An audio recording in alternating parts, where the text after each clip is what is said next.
Hello everyone, আগের ব্লগে আপনারা দেখলেন আমরা কোচির হোটেল থেকে চেক আউট করার পর একটি কার রেন্টাল অফিসে গিয়ে একটা গাড়ি রেন্ট নিই এবং পুরো কেরালা সেলফ ড্রাইভ করে ঘোরার সিদ্ধান্ত নিই। আমরা যাচ্ছি কোচি থেকে মুন্নার এবং তার মধ্যিখানে দুটো খুব সুন্দর ওয়াটারফল ভিজিট করেছিলাম, আথিরাপাল্লি ওয়াটারফল এবং চিয়াপাড়া ওয়াটারফল।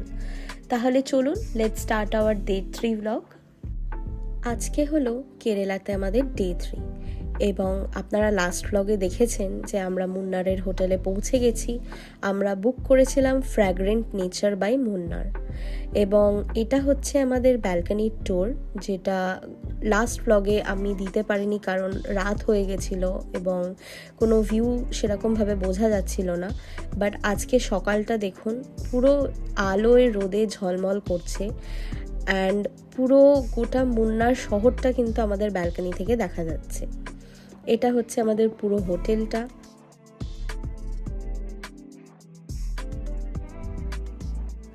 আজকে কিন্তু আমাদের মুন্নার এক্সপ্লোর করার দিন, তাই বেশি দেরি না করে আমরা ঝটপট রেডি হয়ে নিলাম অ্যান্ড বেরিয়ে পড়লাম ব্রেকফাস্টের জন্যে। ব্রেকফাস্ট ছিল আমাদের হোটেলের সাথেই ইনক্লুড, তাই চলুন ঘুরে দেখাই যে কি কি ছিল আমাদের ব্রেকফাস্ট বুফেতে। এই হোটেলে কিন্তু ইনডোর এবং আউটডোর দুটো সিটিং অ্যারেঞ্জমেন্টই আছে। আমরা ফার্স্টে আউটডোরে বসেছিলাম, কিন্তু রোদের এত তাপ এবং তেজ, তাই আমরা ভেতরে চলে এলাম।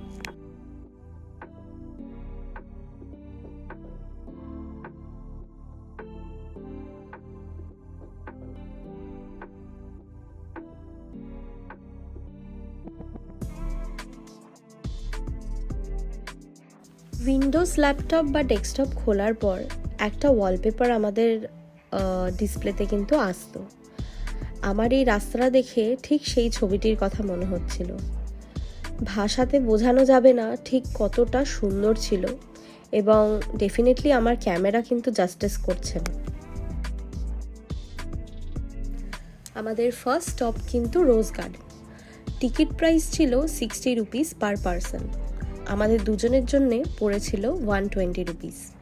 টিকিট কেটে আমরা ঢুকে পড়লাম গার্ডেনের ভেতর এবং রোজ ছাড়াও এখানে অনেক রকমের ফুল, প্লান্টস, অনেক কিছু ছিল। আপনারা দেখুন, পুরো গার্ডেনটা পুরো ফ্লাওয়ারে ভর্তি, এত সুন্দর। আর আমরা কিন্তু কিছু ফটোশ্যুটও করে নিয়েছিলাম, কারণ কি ওখানে ক্যামেরাম্যানরা ঘোরাঘুরি করে আপনাদের কিছু ভালো ভালো ফটো তুলে দেওয়ার জন্যে। পার ফটো ওরা নিয়েছিল 30 রুপিস করে।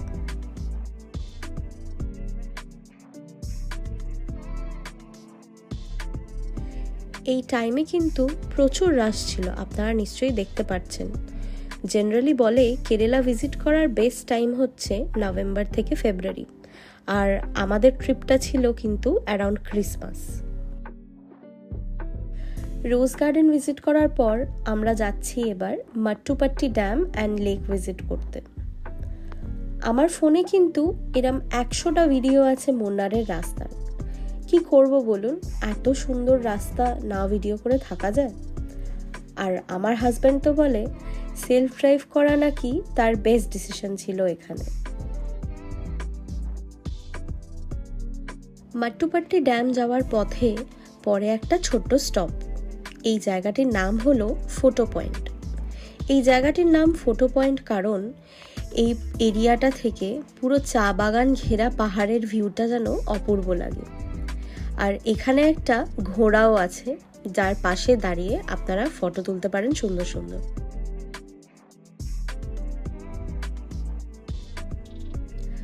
ফটো পয়েন্টে কিছু ভালো ভালো ছবি তুলে নেওয়ার পর অ্যান্ড এই ভিউটা এনজয় করে নেওয়ার পর আমরা কিন্তু চলে গেছিলাম মাট্টুপাট্টি লেকের দিকে।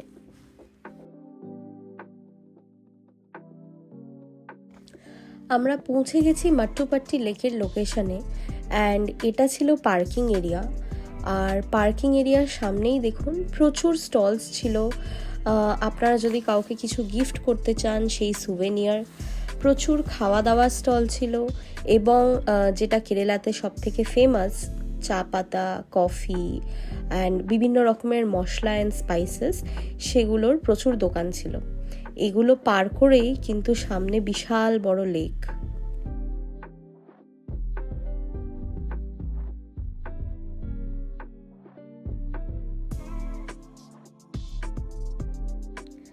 কি লেকটা দেখে মন জুড়িয়ে গেল তো?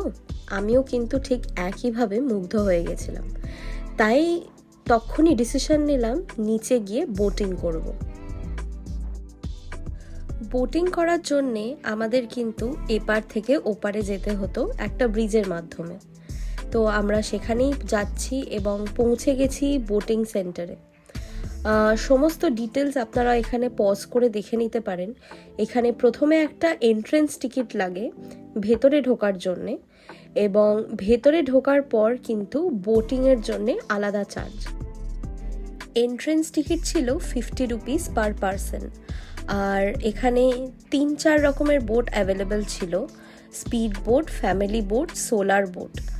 আমরা চুজ করেছিলাম সোলার বোট, যেটার প্রাইস ছিল 250 রুপিস পার পারসন, অ্যান্ড রাইডের ডিউরেশনটা কিন্তু 30 মিনিটস থাকে।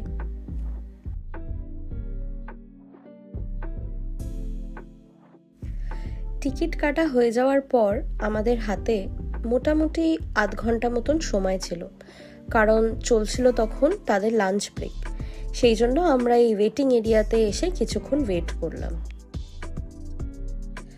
আমাদের তো বুক করা ছিল সোলার বোট, কিন্তু নিচে ওয়েট করতে করতে দেখুন আমরা দেখে নিলাম স্পিড বোট এবং প্যারাসেলিং বোট।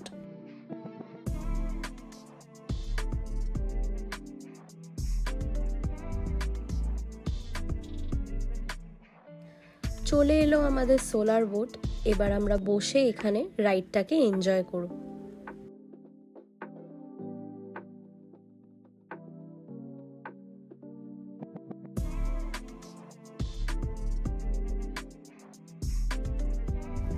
উফ, কি দারুণ ভিউ!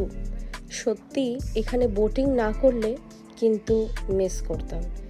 কিন্তু এক সেকেন্ড, বোটিং করার মাঝখানে এটা কি হলো?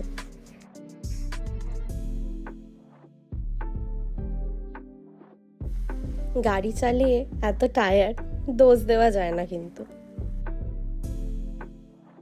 বোট রাইড শেষ করতে করতে বেজে গেছিল অলমোস্ট 3:30।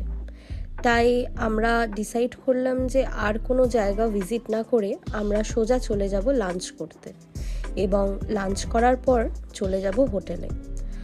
আরও অনেক জায়গা আছে ভিজিট করার জন্যে, echo point, Kundala lake, blossom hydel park, কিন্তু আমরা প্রচণ্ড টায়ার্ড হয়ে গেছিলাম, সেই জন্যে আর অন্য কোনো জায়গা ভিজিট করলাম না।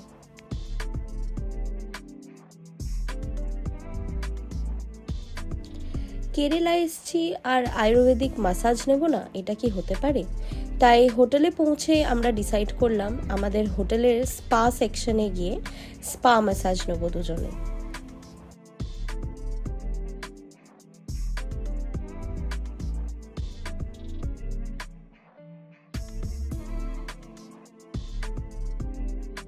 বিভিন্ন রকমের অপশনস ছিল সেখানে, head massage, head and shoulder massage, foot massage এবং ফুল বডি ম্যাসাজ।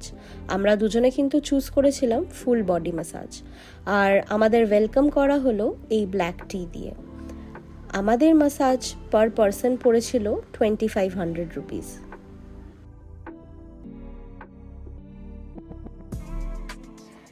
এত টায়ারিং ডের পরে এই স্পা সেশনটা কিন্তু সত্যি খুব দরকার ছিল, অ্যান্ড আমাদের এই পুরো স্পায়ের ডিউরেশন ছিল অলমোস্ট 1.5 ঘন্টার। তাহলে চলুন আফটার দ্য স্পা সেশন দেখা করছি আবার।